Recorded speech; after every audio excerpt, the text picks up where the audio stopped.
नमस्कार, मैं रविश कुमार। क्या दिल्ली पुलिस उत्तर पूर्वी दिल्ली दंगों में उन लोगों को फंसा रही है या डरा रही है जिन्होंने नागरिकता संशोधन कानून के विरोध में हुए प्रदर्शनों में बढ़ चढ़कर हिस्सा लिया था?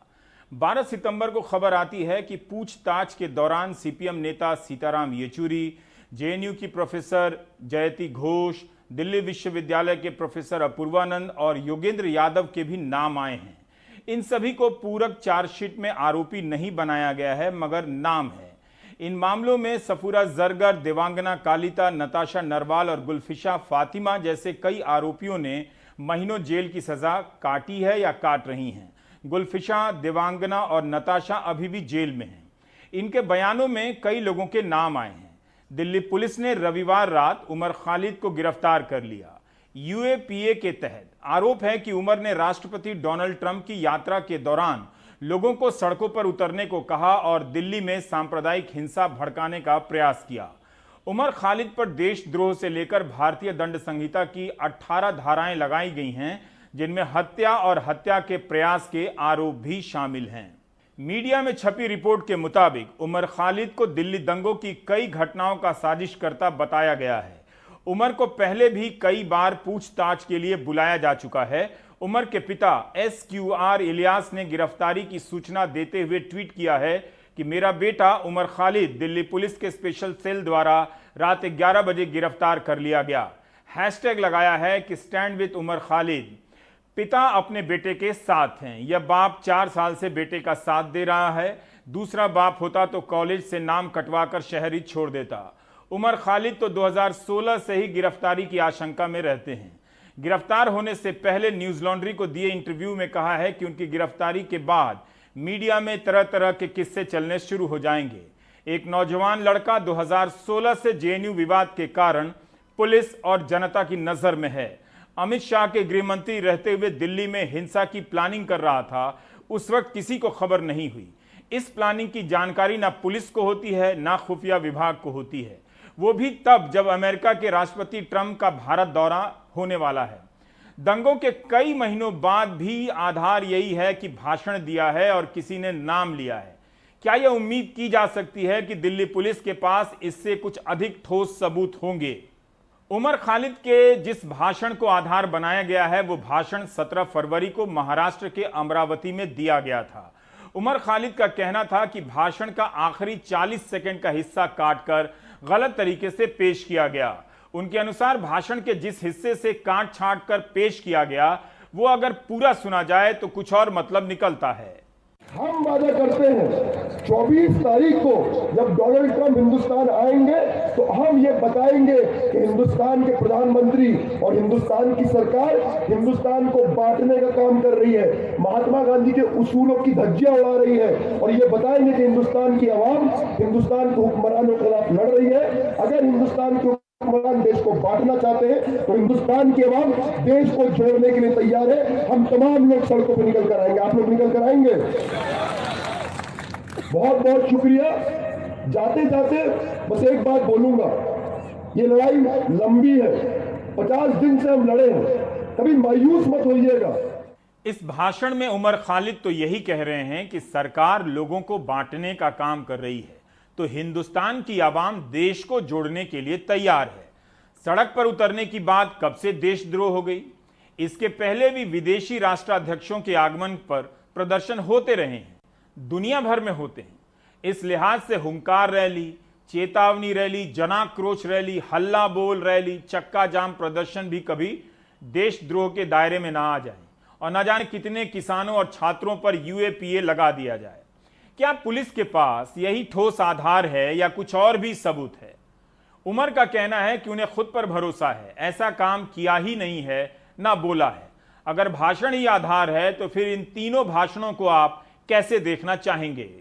दिल्ली में आग लगी रहे, ये यही चाहते हैं, इसीलिए इन्होंने रास्ते बंद किए, इसीलिए दंगे जैसा माहौल बना रहे हैं। हमारी तरफ से एक भी पत्थर नहीं चलाए। CCP साहब हमारे सामने खड़े हैं। मैं आप सबके बिहाफ पे ये बात कह रहा हूँ, ट्रंप के जाने तक तो हम शांति से जा रहे हैं, लेकिन उसके बाद हम आपकी भी नहीं सुनेंगे अगर रास्ते खाली नहीं हुए तो। ठीक है। आज जब तक रास्ता खाली करवा रहे हैं। ट्रंप के जाने तक आप जाफराबाद और चांदबाग खाली करवा लीजिए, ऐसी आपसे विनती कर रहे हैं। उसके बाद हमें रोड पे आना पड़ेगा, ठीक है। आज वो आग दिल्ली के एक कोने में लग गई है, वहां पे लाखों लोग इकट्ठे हो जाते हैं और वो आग कभी भी दिल्ली के घरों तक पहुंच सकती है, हमारे घर में पहुंच सकती है। ये दिल्ली वालों को सोच समझ के फैसला लेना पड़ेगा। ये लोग आपके घरों में घुसेंगे, आपकी बहन बेटियों को उठाएंगे, उनको रेप करेंगे, उनको मारेंगे। इसलिए आज समय है। कल मोदी जी नहीं आएंगे बचाने, कल अमित शाह जी नहीं आएंगे बचाने, आज समय है। आज अगर दिल्ली के लोग जाग जाएंगे तो अच्छा रहेगा। गद्दारों को गोली मारो, देश के गद्दारों को आवाज आनी चाहिए, गिरिराज जी को सुनाई दे। देश के गद्दारों को, देश के गद्दारों को, देश के गद्दारों को। इन भाषणों के संदर्भ में सवाल उठ रहे हैं कि इनसे क्यों नहीं पूछताछ हुई या जांच का विषय समझा गया कि इनका संबंध हिंसा से भी हो सकता है। उमर खालिद कह रहे हैं कि ट्रंप आ रहे हैं, हम सड़कों पर निकल आएंगे। कपिल मिश्रा कह रहे हैं कि ट्रंप के जाने तक तो हम शांति से जा रहे हैं। दिल्ली पुलिस ने बयान जारी कर कहा है कि वो जांच में भेदभाव नहीं कर रही है, उसका काम जांच करना है और संज्ञान लेना कोर्ट का। दिल्ली पुलिस के अनुसार अभी तक दिल्ली दंगों के मामले में 250 चार्जशीट दायर हो चुकी है। 1575 लोग गिरफ्तार हो चुके हैं, जिनमें से 571 आरोपी हिंदू हैं और 582 आरोपी मुस्लिम हैं। दिल्ली दंगों की हिंसा में 53 लोगों की मौत हुई थी और 581 लोग घायल हुए थे। 108 पुलिसकर्मी घायल हुए और 2 जवानों की मौत हुई। जब हिंसा हो रही थी तब खुफिया नेटवर्क भी सक्रिय रहा होगा। आखिर उस दौरान खुफिया और पुलिस नेटवर्क क्या कर रहा था? अमेरिका के राष्ट्रपति भारत आने वाले थे। पुलिस की नाकामी पर बात तो तभी होने लगी थी, इसीलिए तो बीच में पुलिस के आयुक्त को हटाना पड़ा और नए दिल्ली पुलिस के नए आयुक्त को लाया गया, जो अभी भी है। राष्ट्रीय सुरक्षा सलाहकार अजित डोभाल पूर्वी दिल्ली गए थे। क्या उन्हें भी पता नहीं था कि सीताराम येचुरी, जयती घोष, राहुल रॉय, अपूर्वानंद, योगेंद्र यादव साजिश कर सकते हैं या कर रहे हैं, जिनके नाम अब दिल्ली पुलिस ने FIR 50/20 की पूरक चार्जशीट में लिखे हैं? गुलफिशा, नताशा और देवांगना जेल में हैं। उनके बयान को लेकर सवाल उठ रहे हैं। क्या पुलिस के पास इन बयानों, भाषणों के अलावा भी कुछ ठोस है, जिससे वो इतनी बड़ी हिंसा के साजिशकर्ता के रूप में प्रोफेसर, सामाजिक कार्यकर्ता और छात्रों का नाम चार्जशीट में डाल रही है, पूछताछ कर रही है, गिरफ्तार कर रही है? ये वो लोग हैं जो अरसे से सार्वजनिक जीवन में भाग लेते रहे हैं, अनेक बार बोल चुके हैं, कभी भी हिंसा की बात नहीं की। ना योगेंद्र ने, ना अपूर्वानंद ने, ना उमर खालिद ने। उमर खालिद ने इतनी जगहों पर भाषण दिए हैं, अगर एक चुटकी हिंसा की बात की होती तो अब तक कई बार गिरफ्तार हो चुके होते। उमर पर आरोप है कि उन्होंने 8 जनवरी 2020 को शाहीन बाग में सीक्रेट मीटिंग में हिस्सा लिया, जहां ट्रंप के आगमन पर मोदी सरकार को शर्मिंदा करने की साजिश बनी। इस पर सवाल उठ रहा है कि ट्रंप के आने की खबर ही पहली बार 13 जनवरी को छपती है। 8 जनवरी को उमर को कैसे मालूम हो सकता है? पिछले हफ्ते दी वायर में ही खबर छपी थी कि उमर खालिद ने आरोप लगाया है कि उनके परिचितों पर दबाव बनाया जा रहा है कि उमर खालिद के खिलाफ आरोप लगाएं, बयान दें, नहीं तो UAPA लगा देंगे। 1 सितंबर को खालिद ने इस बारे में पुलिस आयुक्त SN श्रीवास्तव को पत्र भी लिखा था। इसके बाद इस मसले पर 4 सितंबर को एक प्रेस कॉन्फ्रेंस भी हुई थी। मुझे याद है 2 या 3 मार्च को बीजेपी IT सेल के जो चीफ हैं अमित मालविया, उन्होंने मेरा एक वीडियो, जो मैंने एक स्पीच दिया था अमरावती में, जो तकरीबन 17 से 18 मिनट की स्पीच है, उस वीडियो में से 30-40 सेकंड उठा के उन्होंने अब ट्वीट किया था, जिसमें उन्होंने बताना चाहा था कि मैं लोगों को आह्वान कर रहा हूं कि जब डोनाल्ड ट्रंप हिंदुस्तान में आएंगे तो हम सड़कों पर आएंगे। वो 17 मिनट का स्पीच था। उन्होंने 30-40 सेकंड का एक छोटा सा क्लिप वायरल किया और पूरे दिन उसको, उनकी जो सोशल मीडिया में IT सेल है उसने उसको वायरल करने की कोशिश करी। उनके ट्वीट करने के तकरीबन 1 घंटे बाद मेन स्ट्रीम मीडिया ने उस पर, सारे चैनलों ने डिबेट किया, लेकिन किसी ने वो 17 मिनट की पूरी स्पीच दिखाने की जरूरी नहीं समझा। अगर उसके वो 10 सेकंड पहले और 10 सेकंड बाद की बात करते तो वो हिंसा तो दूर की बात, बल्कि मेरा पूरा का पूरा भाषण इस बात की बात कर रहा था कि हम किसी हाल में कभी हिंसक आंदोलन नहीं करेंगे, इस आंदोलन में हमारे सिर्फ 2 ही हथियार हैं जो गांधी जी ने हमको दिए थे, अहिंसा और सत्याग्रह। मीडिया की खबरों के मुताबिक नताशा नरवाल, देवांगना कालिता, गुलफिशा फातिमा ने अपने बयानों में इनका जिक्र किया है। ये महीनों से जेल में हैं। इनके बयानों को लेकर सवाल उठ रहे हैं। यह बात भी आ रही है कि नताशा और देवांगना ने बयान पर दस्तखत करने से इनकार किए हैं। देखिए रवीश, ऐसा है कि सारा जो मामला है वो ये कि दिल्ली में जो इन्वेस्टिगेशन चल रहा है उस पर बहुत प्रश्न चिन्ह लग रहे हैं। आपको मालूम है कि justice should not only be done, it should appear to have been done. तो ये जो इन्वेस्टिगेशन है ये बिल्कुल लग रहा है कि खास डायरेक्शन में जा रहा है, ये प्रेजुडिस्ड है, ये जो रियल एक्यूज्ड हैं उनको सजा नहीं देना चाहता। अब मुझे ये लगता है कि मेन ये जो अब कंट्रोवर्सी आई जिसमें सीताराम येचुरी और योगेंद्र यादव और प्रोफेसर अपूर्वानंद का नाम आ रहा है और प्रोफेसर जयंती घोष का, आइडिया ये है कि जब ये चार्जशीट जज के सामने जाए तो पहले ही दिन जज जो है डिस्चार्ज ना कर दे इन एक्यूज्ड को कि इनके खिलाफ कोई सफिशिएंट ग्राउंड नहीं है और इनका कन्विक्शन इस केस में पॉसिबल नहीं है। तो मेरे ख्याल से इस केस को लंबा चलाने के लिए ये बात की जा रही है कि साहब वो डिस्क्लोजर स्टेटमेंट ऐसे आए हैं जिनसे इन लोगों का इन्वॉल्वमेंट पता चलता है। आप सोचिए कि ये जो लोग हैं कौन लोग हैं? पिंजरा तोड़ के की लड़कियां हैं। इनके बारे में ये कहना कि इनको कोई बता देगा और ये उसके कहने पे काम करेंगी, तो इसका मतलब इनकी इंडिपेंडेंट एजेंसी जो है उसको हम एक्नॉलेज और रिकॉग्नाइज नहीं करते, जैसा केरला हाई कोर्ट ने हादिया के केस में किया था। एक अडल्ट लड़की थी और उसकी इंडिपेंडेंट एजेंसी को रिकॉग्नाइज नहीं किया गया। आप समझ लें हमारे लॉ में जो स्टेटमेंट आप पुलिस को देते हैं वो एडमिसिबल नहीं है, जो पुलिस कस्टडी में देते हैं वो एडमिसिबल नहीं है जब तक वो इमीडिएट प्रेजेंस ऑफ मजिस्ट्रेट में ना हो, और वो स्टेटमेंट जिससे कोई डिस्कवरी हो उसमें वो हिस्सा जो डिस्कवरी से रिलेटेड है वो एडमिसिबल है। यानी आपने ये कहा कि मैंने खून करके चाकू फला जगह छुपा दिया, तो ये वाला हिस्सा कि मैंने खून किया ये एडमिसिबल नहीं है। ये एडमिसिबल है कि आपको मालूम है कि इस वारदात में जो हथियार इस्तेमाल हुआ वो कहां छुपाया गया। अब जरा सा समझ लीजिए कि एविडेंस लॉ के 3 कंसेप्ट हैं। रेलिवेंट फैक्ट होता है जिसकी एविडेंस दी जा सकती है।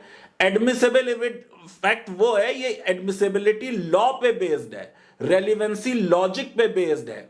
तो आपकी अक्सर ऐसी चीजें रेलिवेंट हो सकती है लेकिन आप उसकी एविडेंस नहीं दे सकते। अगर मैंने 100 बार चोरी की तो 101वीं चोरी में आप ये नहीं कह सकते कि ये 100 बार का चोर है, जब तक हम ये ना कहें कि साहब इन्होंने मैं जब तक ये ना कहूं कि साहब मैंने आज तक चोरी नहीं की, तब इसके जवाब में आप ये कहेंगे नहीं साहब ये पहले भी चोरी कर चुके हैं।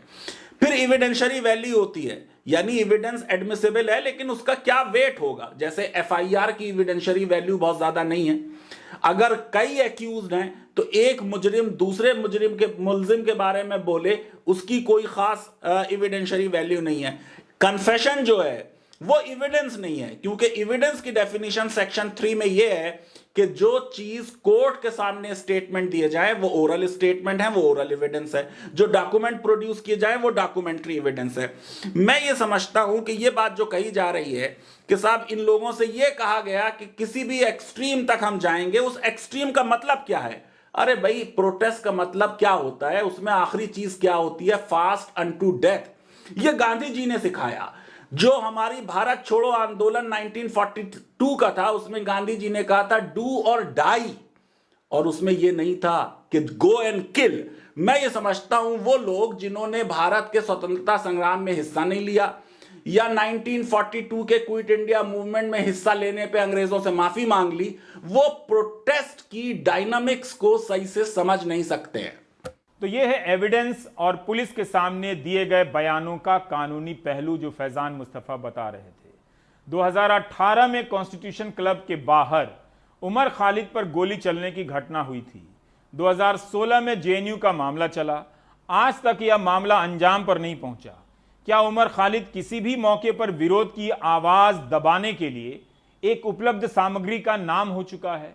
इसे पकड़कर जेल में बंद कर दो, कोई आरोप लगा दो।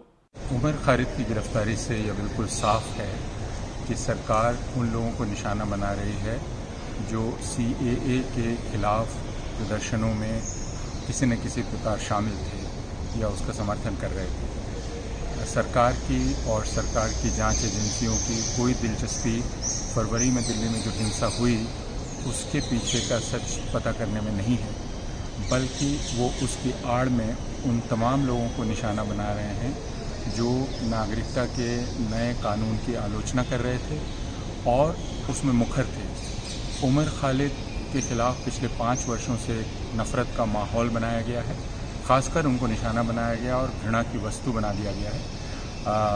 यह जो नई गिरफ्तारी है ये उसकी अगली कड़ी है, जिसमें यह संदेश दिया जा रहा है कि कोई भी व्यक्ति जो निडर हो, जो सोचने वाला हो, जो तर्क कर सकता हो, जो सरकार की आलोचना कर सकता हो, जो मौत के चारों तरफ मंडराने के बावजूद सर उठा के खड़ा रह सकता हो, उसको बाहर नहीं रहने दिया जाएगा और आज़ाद नहीं रहने दिया जाएगा, ख़ासकर अगर उसका नाम उमर खालिद है। तो उमर खालिद की गिरफ्तारी को हमें अकेले भी नहीं देखना चाहिए, यह समझना चाहिए कि इसके पीछे शर्जील उस्मानी, मीरान हैदर, नताशा नरवाल, गुलफिशा फातिमा, देवांगना कलीता, सफूरा जरगर, इशरत जहां, इन सब की गिरफ्तारियां हैं। इसका मतलब जितनी भी आज़ाद आवाज़ें हैं उनको यह सरकार ख़त्म करके जनता को विचार विहीन कर देना चाहती है। दिल्ली पुलिस की जो इस समय भूमिका है, मतलब जब प्रोटेस्ट हो रहे थे तब और यूनिवर्सिटी में जो कुछ हो रहा था उस समय,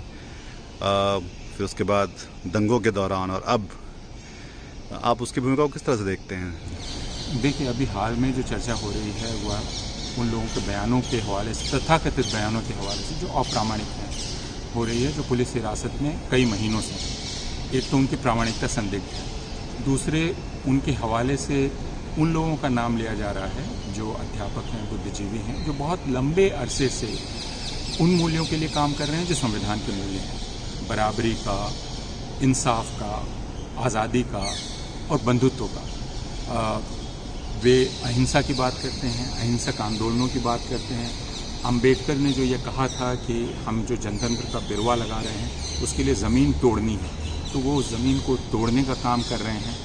तो ये सारे लोग अपने आज तक के जीवन में फिल्म बनाने के ज़रिए या अपने अध्यापन के ज़रिए या लेखन के ज़रिए यही काम करते रहे और इसी वजह से वे CAA की आलोचना कर रहे थे, क्योंकि यह अंबेडकर और गांधी और जितने भी हमारे संविधान निर्माता थे, उन्होंने नागरिकता की जो परिभाषा दी उस नागरिकता को विकृत कर रहा है और उसे धार्मिक आधार पर विभेदकारी बना रहा है। तो चूंकि ये सारे लोग इस आलोचना के कार्य में लगे हुए थे और इसलिए इन प्रदर्शनों में शामिल थे, इसलिए इन तमाम लोगों को सरकार निशाना बना रही है जांच के नाम पर। तो ये बात बिल्कुल साफ है, जो हाल में चर्चा हो रही है और ये बतलाया जा रहा है कि ये लोग जिम्मेदार हैं, तो जो सरकार है या उसकी एजेंसी है वो ये कह रही है कि हमारी कोई दिलचस्पी फरवरी की हिंसा के पीछे कौन लोग थे उनको पकड़ने में नहीं है, बल्कि हम उन तमाम लोगों को किसी न किसी बहाने हम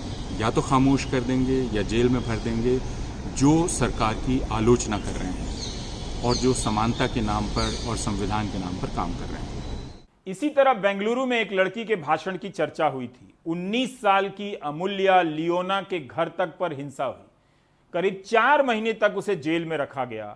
टीवी की बहस में उसके बारे में क्या क्या ना कहा गया और पुलिस उसके खिलाफ चार्जशीट तक दायर नहीं कर सकी। 110 दिन बाद चार्जशीट ना होने की वजह से कोर्ट ने उसे रिहा किया। क्या किसी को अफसोस हुआ? उसे किसके भरोसे इंसाफ की लड़ाई लड़ने के लिए छोड़ा गया? जो लोग नाइंसाफी कर रहे थे उनका तो कुछ भी नहीं हुआ। इनके सारे बयान वीडियो पर उपलब्ध हैं और उसमें से साफ देखा जा सकता है कि ये दंगा भड़काने की बात करने के बजाय बल्कि कि हर काम इस तरह से कर रहे थे, हर बयान इस तरह से दे रहे थे कि कोई हिंसा या दंगे नहीं होने चाहिए। और उधर जो लोग दंगा भड़काने के जिनके वीडियोस अवेलेबल हैं, कपिल मिश्रा, अनुराग ठाकुर, इस तरह के लोग, उन लोगों के खिलाफ दिल्ली पुलिस ने अभी तक FIR भी नहीं किया है, कोई पूछताछ, कोई कुछ नहीं किया है। जितने भी लोग एंटी CAA प्रोटेस्ट जो कि बिल्कुल पीसफुली संवैधानिक तरीके से हो रहे थे, उसमें जो लोग शरीक हुए या उसको मदद करने की जिन लोगों ने कोशिश करी, उन सबको दिल्ली पुलिस बुला बुला के पूछताछ कर रही है, अरेस्ट करती जा रही है, चार्जशीट करती जा रही है। अब ये बिल्कुल साफ हो गया है कि ये दंगों की जो जांच हो रही है, ये दंगों की जांच नहीं है या साजिश की जांच नहीं है, बल्कि जांच के नाम पर दिल्ली पुलिस की साजिश है कि जो लोग बिल्कुल पीसफुली प्रोटेस्ट कर रहे थे, ये बिल्कुल गैर संवैधानिक कानून के खिलाफ, या जो लोग उन प्रोटेस्ट को समर्थन दे रहे थे, उनको टारगेट किया जाए। ये वो कोशिश है कि जो लोग सरकार के खिलाफ बोल रहे हैं उनका मुंह बंद किया जाए। कई संगठनों ने उमर खालिद की गिरफ्तारी की निंदा की है और कहा है कि उसे जानबूझकर निशाना बनाया जा रहा है। यूनाइटेड अगेंस्ट हेट ने भी उमर खालिद की गिरफ्तारी का विरोध किया है और एक लंबा बयान जारी किया है। बयान जारी करने वालों में रवि किरण जैन हैं, वी सुरेश हैं, मिहिर देसाई हैं, एनडी पंचोली हैं, सतीश देशपांडे हैं, फराह नकवी हैं, विराज पटनायक हैं, नंदिनी सुंदर हैं, आकार पटेल, हर्ष मंदर, अपूर्वानंद, मेरी जॉन हैं। ये सभी लोग सार्वजनिक मंचों पर लिखते बोलते रहे हैं, सरकार और समाज से भी सवाल करते रहे हैं। दिल्ली का दंगा किसी भी समाज के लिए शर्मनाक था। हमेशा सुरक्षा व्यवस्था से चाक चौबंद रहने वाली दिल्ली पुलिस की क्षमता पर भी सवाल उठा था। इस हिंसा में एक डीसीपी की जान जाते जाते बची थी। भीड़ पागल हो गई थी। क्या हम कभी जान पाएंगे कि हथियारों को लेकर बेलगाम दौड़ रहे वो लोग कौन थे, किसके इशारे पर आए थे, कहां से लाए गए थे, या उनकी जगह किसी और का नाम वर्षों चलता रहेगा? भारत के चर्चित पुलिस अधिकारी जूलियो रिबेरो ने दिल्ली पुलिस के आयुक्त को पत्र लिखा है और अपील की है कि दिल्ली दंगों के मामले में निष्पक्ष जांच करें। कृपया दिल्ली में आपके नेतृत्व में जो हो रहा है उसे फिर से देखें कि पुलिस सेवा में आने से पहले आपने जो शपथ ली थी उसके अनुसार सही हो रहा है या नहीं। यह लिखा है रिबेरो ने। दिल्ली पुलिस ने भी अपनी तरफ से जवाब देते हुए बयान में कहा है कि कई प्रकार के समूह सोशल मीडिया प्लेटफॉर्म और अन्य ऑनलाइन प्लेटफॉर्म का इस्तेमाल कर उत्तर पूर्वी दिल्ली दंगों के केस में जांच की निष्पक्षता पर सवाल उठा रहे हैं। आरोप है कि नागरिकता संशोधन कानून के खिलाफ प्रदर्शन करने वालों को झूठे मुकदमे में फंसाया जा रहा है। कुछ ने चार्जशीट से चंद लाइनें लेकर संदर्भ काटकर पेश किया है ताकि विवाद हो सके और जांच पर संदेह पैदा हो। उनका दावा सही नहीं है। यहां कहना उचित होगा कि जांच का काम पुलिस का है। पुलिस कोर्ट में उसे पेश करती है, अदालत संज्ञान लेती है। जो सवाल उठा रहे हैं वो उचित समय पर कानून का सहारा ले सकते हैं। दिल्ली पुलिस इस मोड़ पर उन्हें जवाब देना उचित और जरूरी नहीं समझती है क्योंकि इस वक्त मामला न्यायालय के अधीन है। सवाल है कि कफील खान पर भी जो एनएसए लगा था, नेशनल सिक्योरिटी एक्ट, उसमें भी लगाने वाले का कुछ नहीं हुआ, मगर कफील खान को 6 महीने जेल में रहना पड़ा। अदालत ने, इलाहाबाद हाईकोर्ट ने एनएसए लगाने के फैसले को गैर कानूनी बताया था, इल्लीगल। इस संदर्भ में देखिए तो सवाल लाजमी हो जाता है क्योंकि जो हुआ कफील खान का हुआ। उन पर अवैध रूप से एनएसए लगाने वाले पर 5 रुपए का फाइन तक नहीं लगा।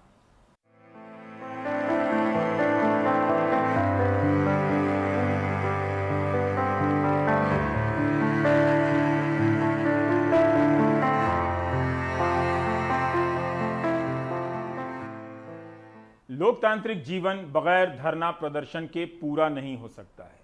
जो लोग अपने जीवन में धरना प्रदर्शन से दूर रहते हैं वो लोकतंत्र से दूर रहते हैं। स्वामी अग्निवेश हमेशा इन प्रदर्शनों के बीच रहे। दिल्ली के जंतर मंतर पर रहा करते थे। जो कोई बुला लेता था अपने प्रदर्शन में भाषण दे आते थे। लोकतांत्रिक अधिकारों से जुड़े अनगिनत विषयों पर टीवी स्टूडियो में बुलाए गए और अनगिनत जगहों पर जाकर भाषण दिया। बिग बॉस में भी चले गए।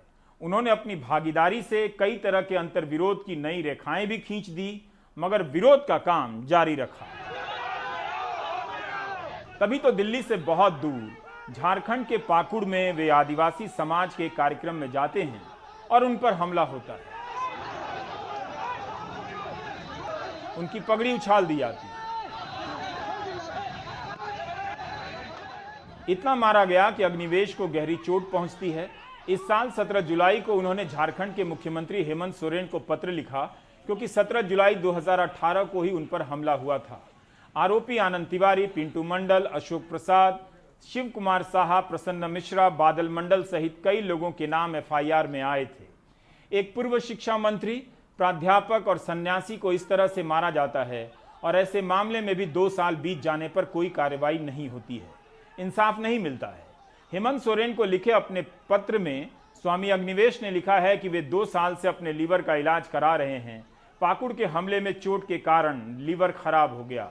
अग्निवेश ने अपने पत्र में लिखा है कि मुझ जैसे देश के सच्चे सिपाही की इस दयनीय व मार्मिक हालत के जिम्मेदार आपराधिक तत्वों पर कोई कार्रवाई नहीं होती है तो संविधान की मूल भावना पराजित होगी और यह आपकी सरकार के लिए ऐतिहासिक कलंक होगा।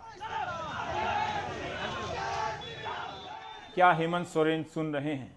अग्निवेश को इंसाफ नहीं मिला। विपक्ष में रहते हुए हेमंत सोरेन ने उन पर हुए हमले को लेकर विधानसभा में सवाल किया था। बाबूलाल मरांडी जो अब बीजेपी में हैं, उन्होंने भी निंदा की थी।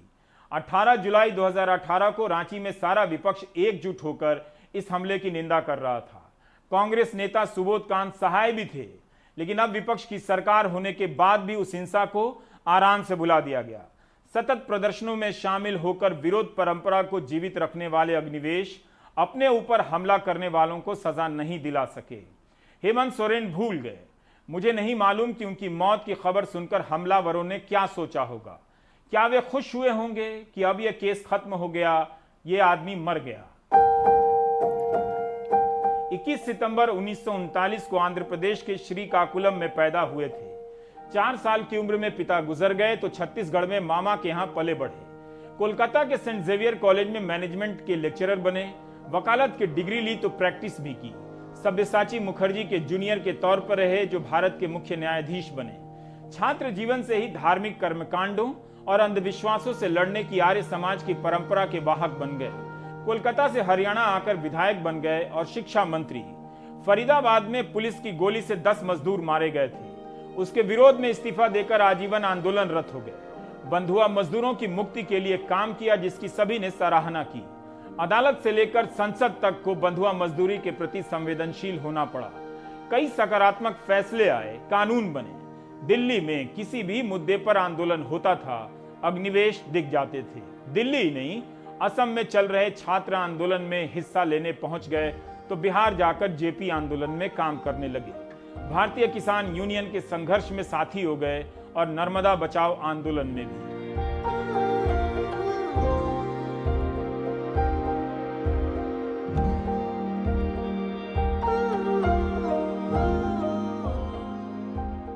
बल्कि इसी का अध्ययन होना चाहिए कि अग्निवेश जैसे लोग एक जीवन में कितने शहरों और कितने प्रदर्शनों में जाकर जनता की तरफ से खड़े हो जाते हैं। बहुत से ऐसे प्रदर्शन होते थे जिनमें कई लोग जाने से कतराते थे। आज भी हैं बहुत सारे ऐसे लोग, अग्निवेश चले जाते थे। 1987 में सती प्रथा के विरोध में दिल्ली से देवराला तक पदयात्रा कर दी। पदयात्रा बीच में रोक दी गई, जेल चले गए। लेकिन उन्होंने समाज में सती प्रथा को लेकर बहस पैदा कर दी। संसद में कानून पास हुआ। इसके बाद से वे कन्या भ्रूण हत्या के खिलाफ अभियान में जुट गए। इस तरह से कई अभियान, कई मुद्दे, कई प्रदर्शन। अग्निवेश को कई बार आलोचनाओं का सामना करना पड़ा, मगर जो सतत आलोचक होता है वो अपने प्रति आलोचना को भी उसी तरह स्वीकार करता हुआ चलता है। सांप्रदायिकता के खिलाफ लड़ने वाले सन्यासी थे। धर्म के नाम पर संकीर्णता और हिंसा को मिटाना चाहते थे। एक टीवी शो भी एंकर किया मंथन नाम से, जिसमें अलग अलग धर्मों के लोगों से संवाद करते थे। स्वामी जी ने हमें धर्म का मर्म समझाया कि एक सच्चे सन्यासी के लिए जगह गुफा में, पहाड़ में, जंगल में, किसी मंदिर या मठ में नहीं है। उसकी जगह समाज के बीच में है, समाज की कुरीतियों के खिलाफ संघर्ष में है, अन्याय के विरुद्ध संघर्ष में है। इसलिए स्वामी अग्निवेश इस देश के हर जन आंदोलन के मित्र थे। चाहे बंधुआ मुक्ति का संघर्ष हो, चाहे जल जंगल जमीन का संघर्ष हो, चाहे भ्रष्टाचार के विरुद्ध संघर्ष हो, स्वामी जी हमेशा खड़े थे। सर्वधर्म समभाव, जो कि इस देश का बस नारा ही बन के रह गया है, स्वामी जी उसे जीते थे। भगवा वस्त्र, हर किसी की पीड़ा के साथ खड़े हुए। हर किसी, चाहे जो भी धर्म हो, उन सब के साथ इंसाफ और न्याय की मांग करते हुए स्वामी जी ने इस देश के जन आंदोलनों को जिंदा रखने में जो भूमिका अदा की, उसके लिए देश के सब जन आंदोलन उन्हें याद रखेंगे। वो हर समय आखिरी तक, चाहे वो गरीब बस्तियों के वंचितों का आंदोलन हो, घर बचाओ घर बनाओ या नर्मदा बचाने के लिए, और वो एक सर्वधर्म समभावी थे, केवल आर्य समाजी नहीं थे। उन्होंने धर्म जागरण किया सही अर्थ से, क्योंकि उनका सर्वधर्मों का अभ्यास था। आदिवासियों के लिए भी वो हर बार चिंतित रहे और गुजरात दंगों के बाद वो वहाँ भी पहुँचे। वो यूनाइटेड नेशंस में अपनी आवाज़ उठाते रहे हम सब की तरफ से, और उनका हस्तक्षेप हरदम प्रभावी रहा। स्वामी अग्निवेश जी समाज कारण से राजकारण राजनीति जोड़ना चाहते थे। दलीय राजनीति में वो सफल नहीं हुए, लेकिन वो कभी हारे नहीं। बंधुआ मुक्ति से लेकर किसान मुक्ति तक उनकी प्रेरणा और उनका स्पष्ट वक्तव्य होना बहुत ही अहम रहता था।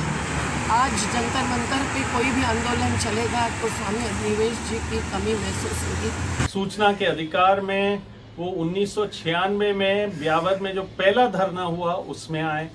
शराबबंदी जहाँ महिलाएं रोकने की कोशिश कर रहे थे वहाँ पहुँचते थे। और सबसे बड़ी बात है कि लोकतंत्र में वो हर पक्ष के साथ बातचीत करके एक अभिव्यक्ति के अधिकार के एक बहुत बड़े रक्षक थे। उनका प्रयास हमेशा रहता था। उनका एक मूल दफ्तर जंतर मंतर के पीछे था, और हमारे कितने ही आंदोलन उस दफ्तर में जाते थे जैसे अपना ही दफ्तर हो। और जंतर मंतर की जान में स्वामी अग्निवेश जी का बंधुआ मुक्ति मोर्चा एक बहुत अभिन्न हिस्सा था। जैसे हम लोगों ने कई बार कहा कि गुरुद्वारा हर आंदोलन को आके मदद करता था, वैसे स्वामी अग्निवेश जी का दफ्तर हर आंदोलन के लिए खुला था। जब भी स्वामी जी सामने आते थे तो दिखता था कि शांति से, लेकिन अपने पूरी निष्ठा के साथ अपनी बात रखें, ताकि सबसे गरीब और वंचित व्यक्ति की आवाज उठे। और उस आवाज को बुलंद करने के लिए स्वामी जी हमेशा खड़े थे। और इसीलिए प्रोटेस्ट, अभिव्यक्ति का अधिकार और बहुत क्रिएटिव प्रोटेस्ट के स्वामी जी बहुत बड़े हमारे देश के एक स्तंभ थे। उनका जाना हम सब लोगों के लिए एक लॉस है, लेकिन उनकी बातों को आगे ले जाएंगे। एक साधु जिसने अपने प्रोडक्ट का मार्केट नहीं बनाया, एक ऐसा साधु जिसने धर्म का आडंबर खड़ा नहीं किया, बल्कि उसे सहज और प्रेम योग बनाता रहा। उसका सन्यास कारोबार फैलाने का सन्यास नहीं था, सन्यास था संवाद और लोकतंत्र के विस्तार का।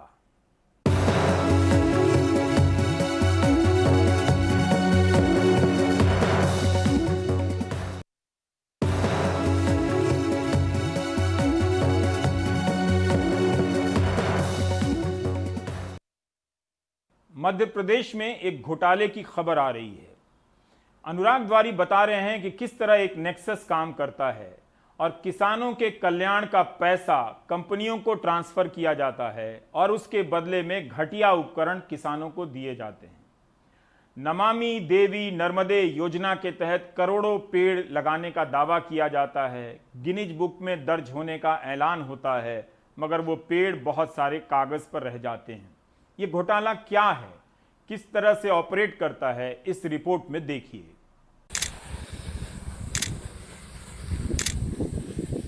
मध्य प्रदेश उद्यानिकी विभाग भोपाल दफ्तर में मौजूद ये पावर टिलर। वहीं छतरपुर जिले में हमारे सहयोगी अरविंद तिवारी ने तस्वीर भेजी कि वहां किसानों को बांटा गया पावर टिलर के नाम पर यह खिलौना। इस छोटे से पावर टिलर ने मध्य प्रदेश में करोड़ों के उद्यानिकी घोटाले की परतें खोली हैं। मध्य प्रदेश में जो उद्यानिकी विभाग में घोटाला हुआ है उसके केंद्र में है ये पावर टिलर। कहते हैं कि ये छोटा सा पावर टिलर बड़े ट्रैक्टर का विकल्प है, जिससे खेती के बड़े बड़े काम हो सकते हैं, लेकिन इसी के नाम पर बड़े बड़े घोटाले हुए हैं। ये अमूमन 2 से 3 लाख का आता है, लेकिन इसके नाम पर किसानों को पकड़ा दिए गए हैं 20-25 हज़ार के वीडर, वो भी चीन के बने हुए। मध्य प्रदेश के उद्यानिकी विभाग में 100 करोड़ रुपए की यंत्रीकरण योजना में पावर टिलर खरीदने में प्रारंभिक जांच में ही आर्थिक अनियमितता की पुष्टि हो चुकी है। किसानों को केंद्र से अनुदान देने के नाम पर इस मशीन की जगह सस्ते और घटिया चीन के बने उपकरण बांटकर फर्जी कागज पर बनी कंपनियों ने करोड़ों कमाए और इसमें मदद की किसानों का हक छीनने वाले उद्यानिकी विभाग के अफसरों ने। दरअसल उद्यान की विभाग की इन मशीनों में बड़े घोटाले हुए। केंद्र की इस योजना में नियमों के मुताबिक हितग्राही के खाते में सीधे 50% रकम जाती है, यानी डीबीटी। नियम था किसान का पंजीयन, सत्यापन, स्वीकृति आदेश के बाद किसान बाजार से यंत्र खरीदे, अधिकारी जाकर सत्यापन करें, फिर बिल जनरेट होकर किसान को अनुदान का पैसा जाता था। लेकिन आरोप है कि किसानों के खातों में राशि भेजने की जगह कंपनियों को भुगतान करवा दिया गया। आरोप है कि उपकरणों को दोगुने से ज़्यादा दामों में खरीदा गया, किसानों की जगह सीधे कंपनियों को भुगतान किया गया। पहले योजना में ट्रैक्टर विद रोटावेटर दिए जाते थे जिनका आरटीओ में रजिस्ट्रेशन होता है, लेकिन 2019-20 में पावर टिलर और पावर वीडर दिए गए जिनका रजिस्ट्रेशन नहीं होता। यही नहीं, एमपी एग्रो ने जिन कंपनियों से पावर टिलर खरीदे हैं उनका रजिस्ट्रेशन नहीं मिला है।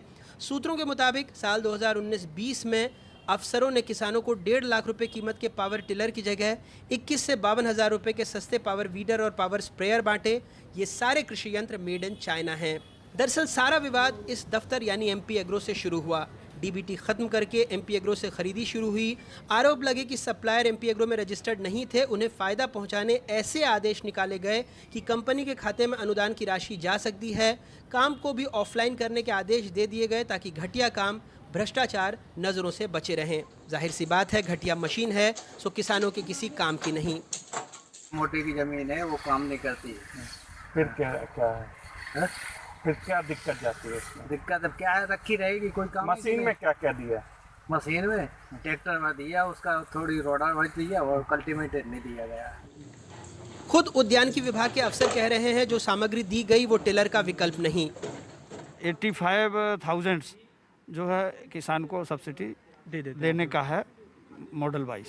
एक घोटाला आपके विभाग में सामने आया है, तो उसमें जो वीडर दिए गए हैं कई जगहों पर, तो क्या वो इसका विकल्प हो सकते हैं? क्या उनसे वो काम हो सकता है जो इस पावर टिलर से हो जाता है? नहीं सर, अब वीडर तो अलग चीज़ है। वीडर होता है गुड़ाई, निदाई गुड़ाई के लिए उपयोग किया जाने वाला वीडर होता है, जो सोयाबीन वीडर, पैडी में कोनो वीडर या गुड़ाई के जो यंत्र होते हैं वो वीडर कहलाते हैं, वो अलग चीज़ है। ये पावर टिलर एक मिनी ट्रैक्टर, छोटा ट्रैक्टर है और ये कृषि कार्य के लिए उपयोगी है। ये छोटा पावर टिलर जो राज्य में कुल 1647 किसानों को बांटा गया, मध्य प्रदेश में उसने पावर गैलरी को हिला दिया। कांग्रेस 2017 से शिवराज सरकार के वक्त की भी जांच कराने की मांग कर रही है। एनडीटीवी के पास इस जांच दल के 11 पन्नों की वो एक्सक्लूसिव रिपोर्ट है जो परत दर परत इस घोटाले की पोल खोलती है। एनडीटीवी के पास केंद्र की भी वो रिपोर्ट है जो बताती है कि चीन के ये उपकरण बेहद ही घटिया क्वालिटी के हैं। कितना राशि का दुरुपयोग किया गया, क्या किया गया, ये सारी बारीकी से तथ्य उस रिपोर्ट में होंगे और इसके लिए दोषी कौन है इसको हम परीक्षण करके फिर आपके सामने विस्तार से बताएंगे और अमुक जो भी कार्रवाई होगी उसमें पहले आपको जानकारी देंगे। 3 करोड़ रुपए के पावर टिलर खरीदने वाला मंदसौर अकेला जिला नहीं है। जांच समिति ने जब टीकमगढ़, बुरहानपुर, होशंगाबाद और देवास जिलों में बांटे गए यंत्रों को देखा तो पता चला वो पावर टिलर नहीं थे। सभी मशीनों में इंजन नंबर एक ही लिखा है, जिस कंपनी ने बनाया उसका नाम नहीं लिखा था। मशीन से संबंधित मापदंड खुदे नहीं बल्कि स्टिकर से चिपकाए हुए थे। सूत्रों के मुताबिक जिस डीलर ने ये यंत्र दिए दरअसल वो कनाडा का नागरिक है। पहले उसने गुजरात में कारोबार किया, फिर छत्तीसगढ़ आ गया, लेकिन वहाँ भी न उसके पास कोई रजिस्टर्ड दफ्तर था न कोई पंजीयन नंबर। बावजूद इसके उद्यान की विभाग के अधिकारियों के साथ सांठगांठ करके इस योजना का लगभग 95% काम उसकी ही 3 कंपनियों को दे दिया गया। भारत सरकार के कृषि मंत्रालय ने जिस कंपनी, मॉडल और मापदंडों की बात कही उसकी भी धज्जियां उड़ाई गई। जिस कंपनी का नियम है कि आपके हार्टिकल्चर में उसका रजिस्ट्रेशन होना चाहिए, भारत सरकार की सूची में होना चाहिए कंपनियां, और फिर वो उनकी टेस्टिंग होती, कमेटी होती है और उनसे खरीदी जाए, और किसान को छूट रहना चाहिए वो कि ये 40, 50, 100, 200, 500 कंपनियां इनमें से लिस्टेड में से किसी से खरीदे और उस पर सब्सिडी भारत सरकार 50% देगी। उनके सुनिए, इन्होंने क्या किया कि भारत सरकार की सूची में कंपनी नहीं, यहाँ के उद्यान की विभाग की सूची में कंपनी नहीं, मध्य प्रदेश शासन की, उसको पावर टिलर देना था, उसकी जगह पावर टिलर दे दिया, और वो भी सीधे कंपनियों के नाम ही नहीं, कंपनी का रजिस्ट्रेशन नहीं, और वो लोकायुक्त में जांच चल रही है, अब जेल जाएंगे। शिवराज सरकार के मंत्री पूर्व कमलनाथ सरकार पर उंगली उठा रहे हैं, लेकिन पूर्व उद्यान की मंत्री सचिन यादव वो नोटशीट लेकर बैठे हैं जिसमें पिछले साल 23 अक्टूबर को ही मामले की जांच के आदेश दे दिए गए थे। पूर्व की भारतीय जनता पार्टी की जो 15 साल की शासन रहा था, उस शासन में बहुत सारे घोटाले और गड़बड़ियाँ जो है सामने देखने को मिली थी। और हम लोग धीरे धीरे जो है उन सभी घोटालों की तह में हम लोग जा रहे थे और निश्चित रूप से समय रहते जो है हम उनकी उन सभी की पूरी जांच पड़ताल करते। लेकिन दुर्भाग्य रहा कि भारतीय जनता पार्टी ने सरकार गिराने का काम किया और हम किसी भी नतीजे तक जो है नहीं पहुंचे। इस उद्यानिकी विभाग ने एक और बड़ा कारनामा किया, वो भी शिवराज सरकार की महत्वाकांक्षी नमामि देवी नर्मदे योजना में। जबलपुर से हमारे साथी संजीव चौधरी ने तस्वीरें भेजी। ऐसी दुकान जो सालों से खुली ही नहीं, इलेक्ट्रॉनिक मार्केट के बीच बनी इस नर्सरी से करोड़ों रुपए के पौधे कागजों पर खरीद लिए गए। रिपोर्ट बताती है कि अकेले जबलपुर में करीब 2.5 लाख पौधे नर्सरी से लिए ही नहीं गए, इसके एवज में 2 करोड़ रुपए का भुगतान भी कर दिया गया। हमारे कृषि मंत्री ने उद्यानिकी विभाग के घोटाले को पकड़ा, इसको संज्ञान में लिया, अधिकारियों के संदर्भ में चिट्ठियां लिखी, जांच के निर्देश दिए। ये सरकार सिर्फ 10 महीने की जांच कराना चाहती है, 10 साल की नहीं कराना चाहती। क्यों? इसलिए कि गुजरात का व्यापारी इसमें संलग्न है, गुजरात की एक फर्म इसमें संलग्न है। मुख्यमंत्री जी ईमानदार हो तो 10 साल की उद्यानिकी विभाग की जांच कराओ। नमामि देवी नर्मदे मुख्यमंत्री शिवराज सिंह चौहान की महत्वाकांक्षी योजना थी। जो यंत्रीकरण है वो केंद्र सरकार की महत्वाकांक्षी योजना है। ऐसी योजनाएं जब भ्रष्टाचार से सींची जा रही हैं तो क्या कह सकते हैं। और ये मत समझिएगा कि इसमें सिर्फ एक पार्टी की संलिप्तता है, दरअसल ऐसे घोटाले सर्वदलीय होते हैं। भोपाल से कैमरा पर्सन रिजवान खान और मध्य प्रदेश में अपने ब्यूरो सहयोगियों के साथ अनुराग द्वारी, NDTV इंडिया।